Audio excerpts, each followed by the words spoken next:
The 2024 NFL Draft is just days away. Free agency is kind of winded down. We're also talking trades on today's show. Of the three core NFL topics, what do you like when we talk about more? D for the draft, T for trades, F for free agency.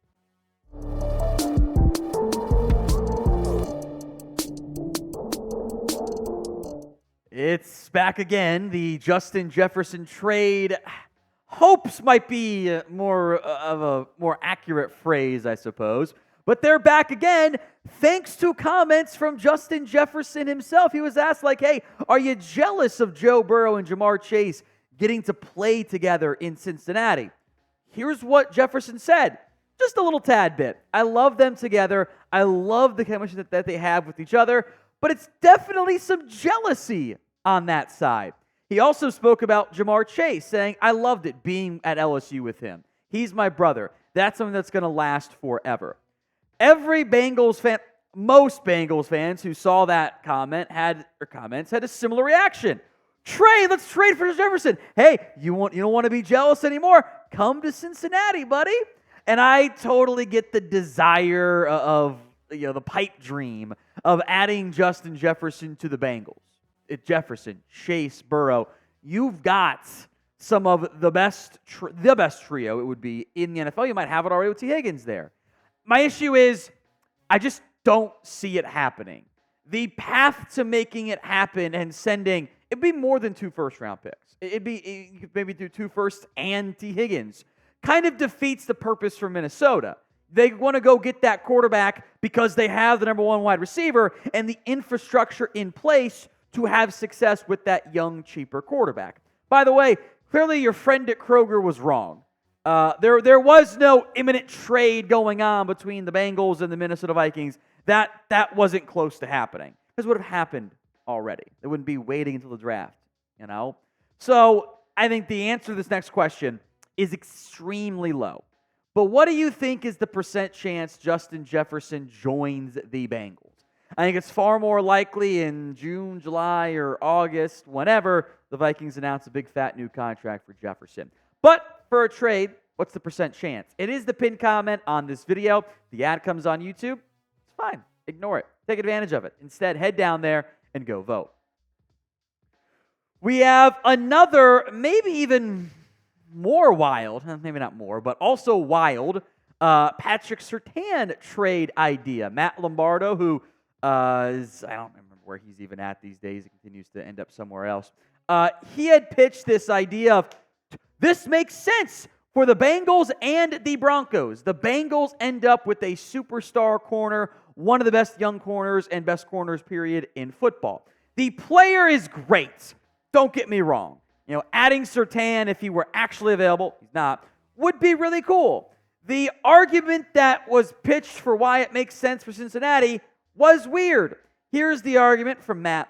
It's about to get expensive to win in Cincinnati. Burrow's cap number nearly doubles to $46.25 million in 2025, and that's before the Bengals figure out what to do with wide receiver Ja'Marr Chase and with a keep or trade field stretcher Tee Higgins.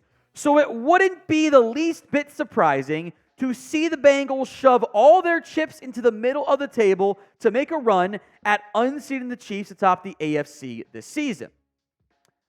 Actually, it would be surprising. That is not how the Bengals operate. They are not an all-in-to-win-right-now team. They want to win now, but they're not going to just say, screw future picks. This is a team that hates trading draft capital. They don't like doing that.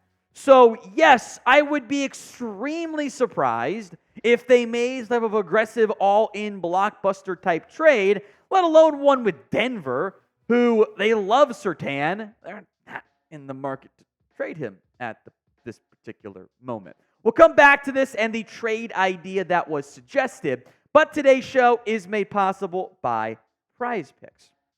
You can get in on the playoff action in the NBA and win up to 100x your money on Prize Picks as you and the world's best players take the game to a new level during basketball's postseason. You can get that 100x on as little as 4 correct picks. It means you can turn $10 into $1,000 with basketball, hockey, and college basketball entries today on Prize Picks, America's #1 fantasy sports app. It's not just basketball going on right now. You've also got the Masters, delayed earlier this morning, now, of course, underway as we sit here filming. Here's my Thursday at the Masters prize pick slate. I'm doing the flex play, not the same return, but it's easier to win. Give me more than 4 birdies for Scotty Scheffler. I think he's going to win this week, by the way. More than 3.5 birdies for Jordan Spieth. I like his chances there. To also have more birdies than Bryson DeChambeau, who did birdie the first hole as we sit here filming, and I'm anxious about that. And I've got Patrick Cantlay. More than birdies than Xander Schauffele, so some head-to-head on that front. Prize Picks is simple. It's pick more, pick less. It's that easy. Go to prizepicks.com/CLNS and use code CLNS for a first deposit match up to $100. Links in the comment section and the description of today's show. This is the trade idea from Matt Lombardo. Bengals get Patrick Surtain and a 4th-round pick this year to give up their 1st this year, 3rd this year, and a 1st-round pick in 2025, which we would assume is in the 20s or 30s, right? So I don't know why Denver does that. That's not even a Jalen Ramsey package. It's not a Khalil Mack package. And it doesn't actually help them in their quarterback hunt, right? Like they're getting this we're getting a 1st-round pick, great, awesome. But it's a mid one this year and a late one next year. So they're going to move up to go get McCarthy? They're going to just say they're going to take Bo Nix and Penix? Now they have a gaping hole at corner that they need to use that 1st-round pick on. Kind of defeats the purpose, right? Surtain is a star corner. This is one of the best corners in football, as we'll get more in depth on here momentarily.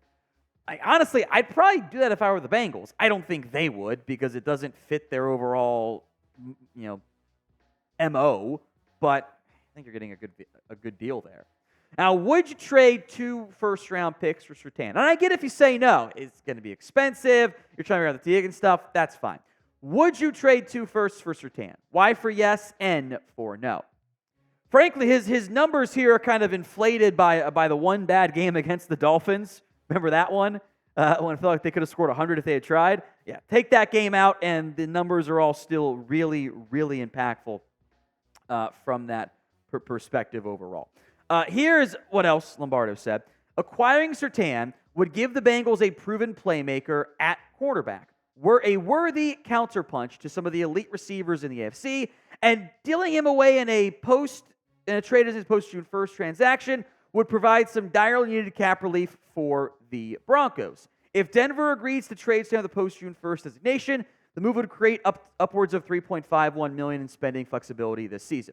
Here's the thing, no it doesn't. You can't designate a trade post-June 1st. That's not a thing.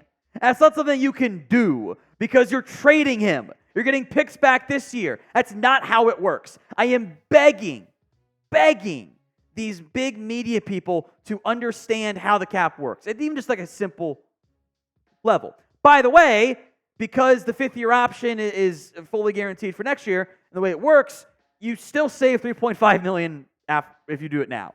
So the contract number actually was right, but the math was wrong completely, by the way. All right, hit that sub button, folks, if you haven't already done so for more free Bengals YouTube videos. We got you covered with all the latest and greatest here on Cincinnati. We are a long way away from 500, but the draft will help us get there. Don't miss out for more free Bengals videos. This might surprise you, but there's another Tee Higgins trade rumor idea theory out there, because of course there is. From the 33rd team, which, I like hey, we're going to be the 33rd, team with hire a bunch of GMs, other people, and they've actually just hired normal writers now because that's how you get the content out.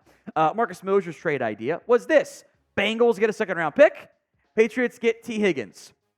Boy, that sounds familiar, don't it? Like we've seen that trade idea mentioned a few times. Here was the argument, right? In a perfect world, the Bengals could keep Joe Burrow, Jamar Chase, and Higgins together for the next 5 years as they try to make a run at a Super Bowl. But that isn't going to happen as the Bengals try to spend the money around elsewhere on its roster. Look, in a bubble, he's not wrong, and that's fine value.